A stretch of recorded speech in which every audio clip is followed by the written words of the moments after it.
So welcome to my talk about rapid prototyping in data science. And the question comes up, what is rapid prototyping? Well, my understanding from a rapid prototype is that you can, data science project which is done in a few days, maybe a week or so. So what can you do with rapid prototyping? Here comes the overview. We have a showcase, first introduction, then a showcase where we use this rapid prototyping, and then a demonstration where you can see partly in real time how we did this rapid prototype, and then I embed the rapid prototype in value creation, I guess an important topic where we should talk about how to create value with these techniques, and finally questions. Now, what's the goal of the talk? The goal is not to have fancy algorithms, but some other things. And here I have to confess something. I changed the showcase from the SNCF, as I announced it as announced. I changed it to a more recent one, and I hope you don't mind. The showcase which I show now is a real showcase which we use to convince SDS AG, a partner of us, to join, to become our partner. And it's rapid prototyping which we did the first part in one day, where a person of RTS was sitting next to me and looking over my shoulder what I'm doing, and I'd like to show you this and slightly more. And I hope you don't mind that I changed the showcase. And then we come to the demonstration, the main part of this talk, where I'll show a tool from the Daiku which enables such fast prototyping, but it also allows you to change then, once this small fast prototype is successful, to a more big data solutions in terms of changing to Spark within a few clicks. And then in the end we talk about how we can use rapid prototyping to create value for the companies.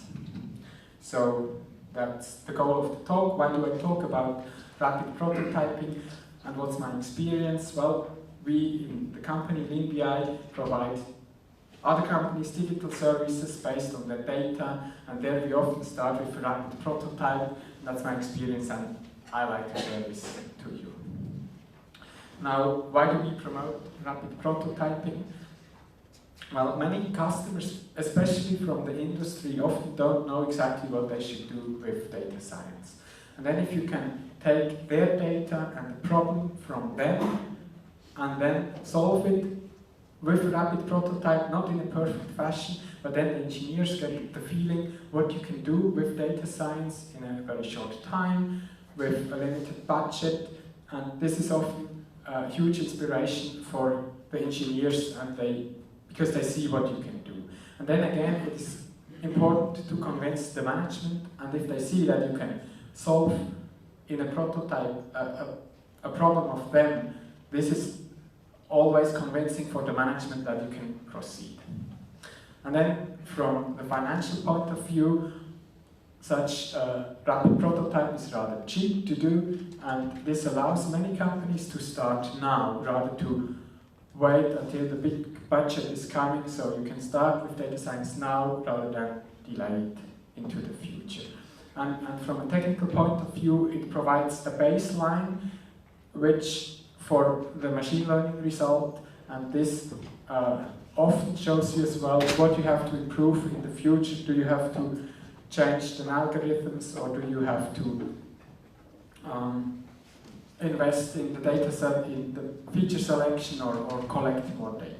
So these are some reasons why we promote rapid prototyping, and now we come to the showcase, which I will show you. So it's the new showcase, it's a dialysis filter production. Dialysis filters are used in case of a kidney failure, also by a Nierenversagen. And here is a picture of such dialysis filter. For somewhat reason you can buy them on Alibaba, I don't know why, but that's how they look like. And yeah, that's how this dialysis filter look like. And we are analyzing a machine which produces this dialysis filters. And the goal is to improve these machines in order that the product, the dialysis filter, gain in quality. And what we do is we take all the production parameters, some of them are shown here on the left, temperature, thickness, the material properties, and they all have an influence on the filter properties of the produced filters. And now the first goal is to have a machine learning algorithm which takes these parameters and predicts the filter properties, and then we added a sensitivity analysis which is then based on this algorithm allows the engineers to improve their machines. So that's the prototype. As I mentioned, we did the first part of it in half a day while a person of SDS was sitting next to me, and I'll show this, and then in addition this additional part with the application. So now I'll go into this showcase. I prepared this in the program the Daiku, as you can see it here. We have on the left side here to start the original data, then we have data preparation, this yellow points here, until the data is in a form where we can use it for visualization or here for machine learning. And then we use machine learning to predict the filter properties based on the production parameters here in green. And now, the main reason why we use the Daiku is because data preparation is very fast. And this is really a key point if you want to do rapid prototyping, because otherwise you would lose far too much time. And often this can be done in the Daiku without programming in a graphical way, and I'd like to show you this on this point here, this data preparation point here. So we like to add a new step, and according to SDS, this other company, these D-something values should not be used in the model because they don't like them to be used for some reason. So we're gonna delete those columns. I search for delete columns. I can use regular expression to delete all these columns which start with D, so D point star. And now they are gone. And then there is some other small problem here with the material properties. 2% of them have an empty cell, and we're gonna delete these these rows. So I'll go to analyze. We see a histogram here of the distribution of these material properties. Go to categories, and we can delete rows where no value is present. So we can, a fast way to prepare the data, and now the data is ready for visualization.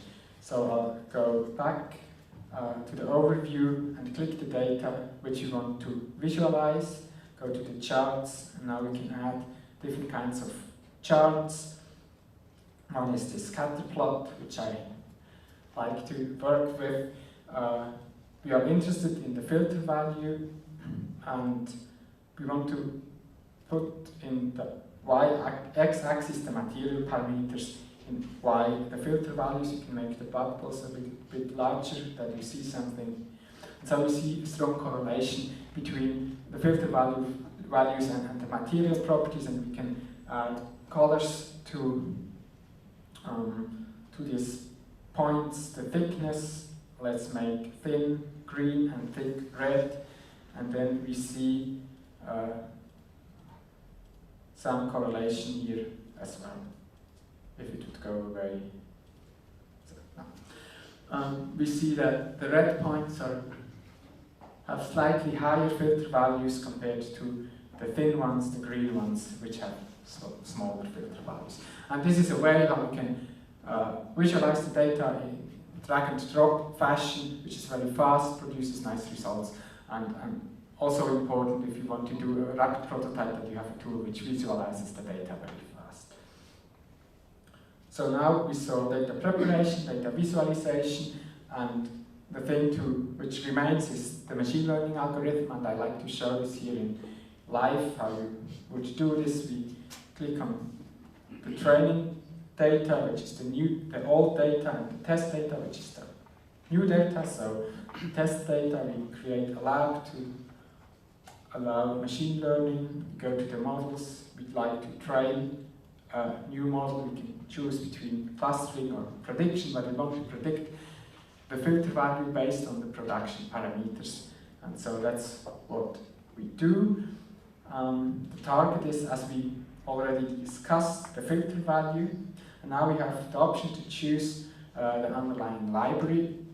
We will choose the Python library scikit-learn, but you could also use Spark, MLlib, or H2O. And this is an important feature, right, that once you have a small rapid prototype, you can, once this prototype is growing, because it's successful, then you have to change to some other libraries, highly parallel, like Spark.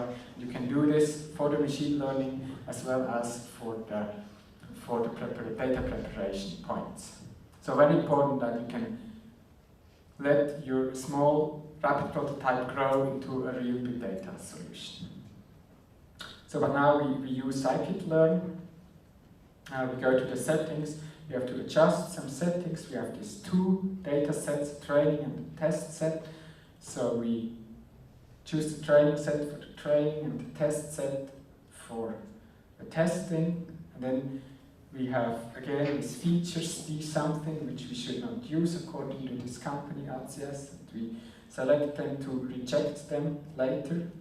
So we reject all these properties. Just as a remark, this primary key, which is a unique identifier, was automatically detected that you should not use this in the model. So we don't have to do this. And then we come to the algorithms. I like to train a random forest algorithm.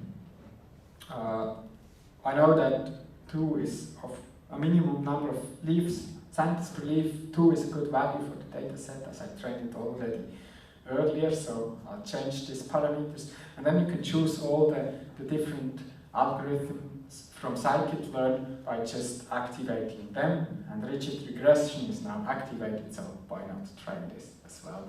And you could, if you'd like, also add a custom Python model if you have special needs. So we train these 2 algorithms, and this was very easy to select them, and I guess that's also an important property if you want to do a fast prototype. You don't need the best possible model, but you need a model which is at least not too bad, right? So now we see that the random forest algorithm has a higher R2 score, so it's the better model than the rigid regression for this data set.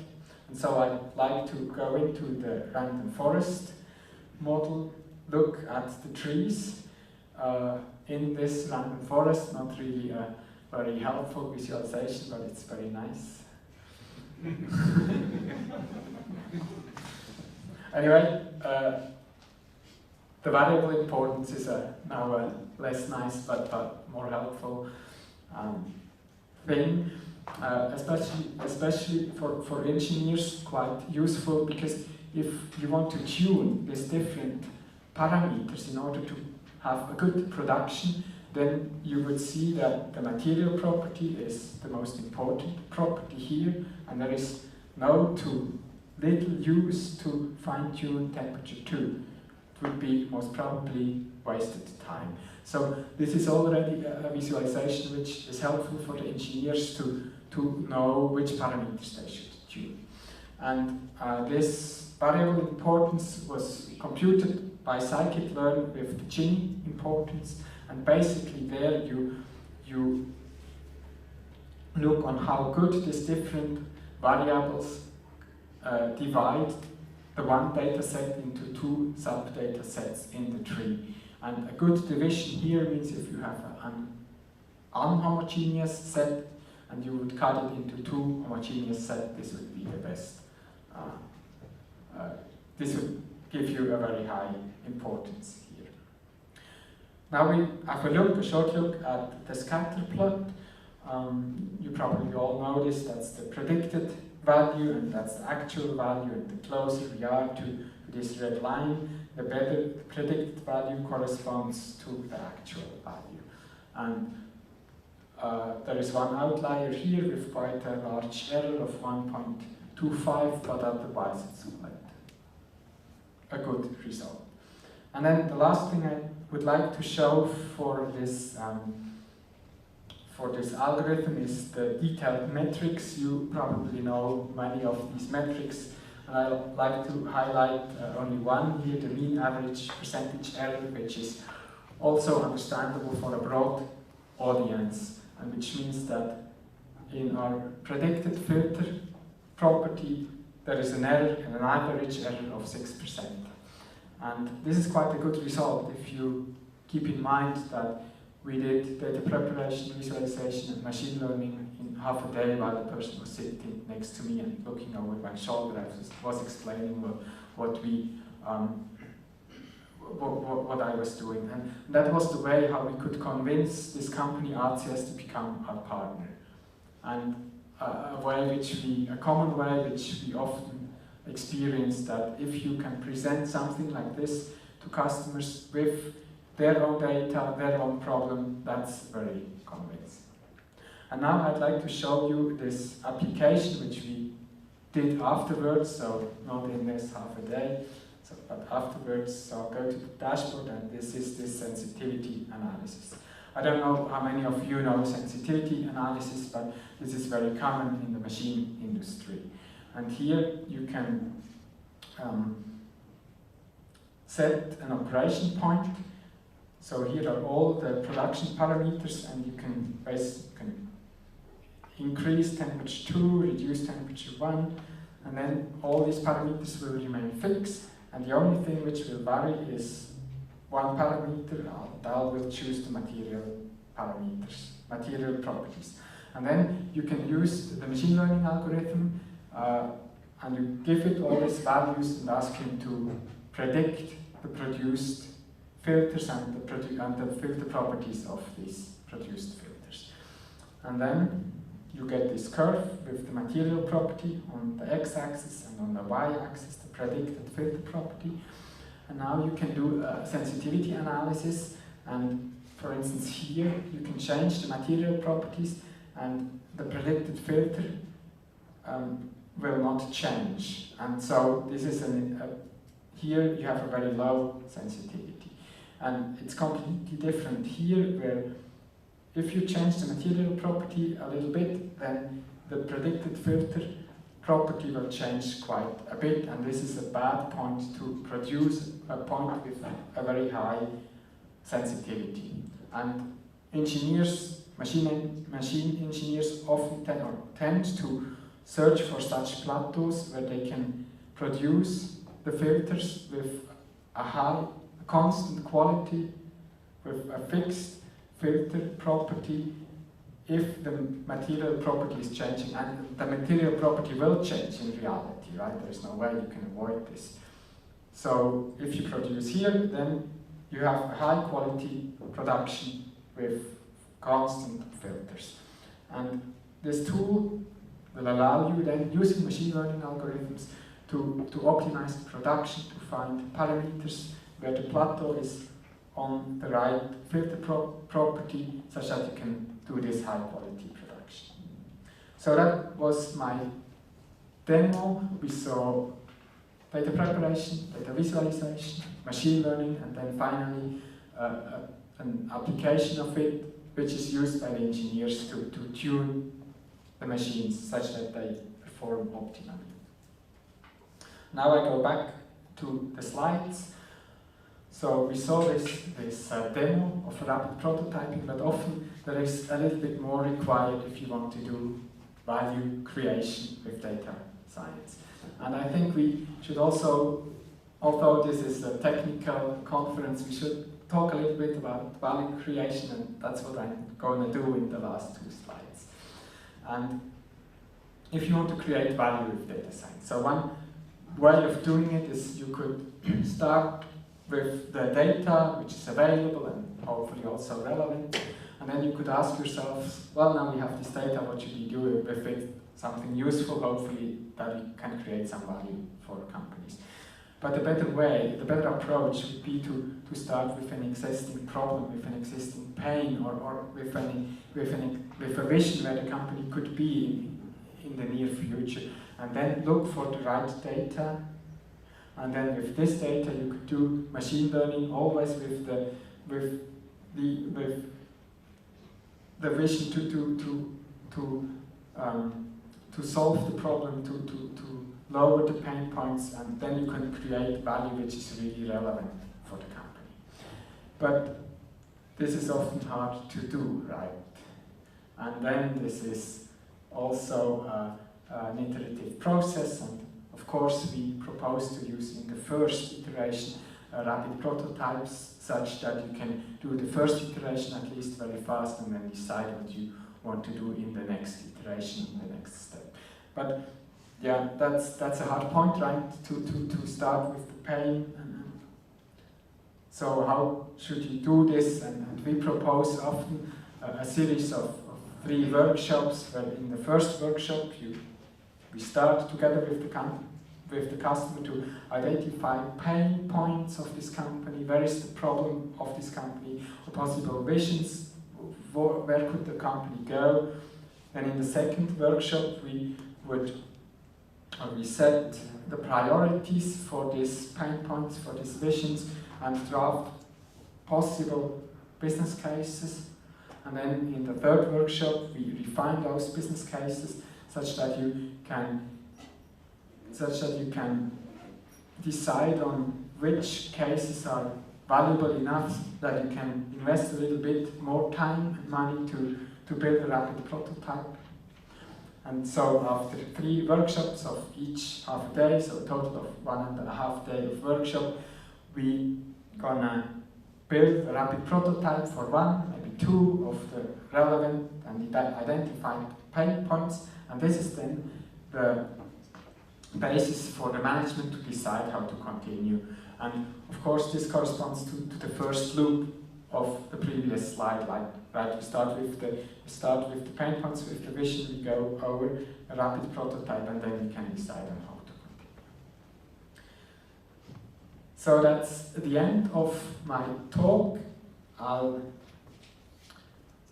I showed a rapid prototyping demo. In my opinion, it's very important that the data preparation is really rapid and fast, because otherwise you will lose so much time and you could not call it a rapid prototype anymore, because you won't be rapid anymore. And then visualization is always very helpful in my experience, and often this is one point which already creates quite a bit of value. If you can provide the right visualizations to the engineers which are working with these machines, they discover new correlations, new points of the data, and also in their machines relatively.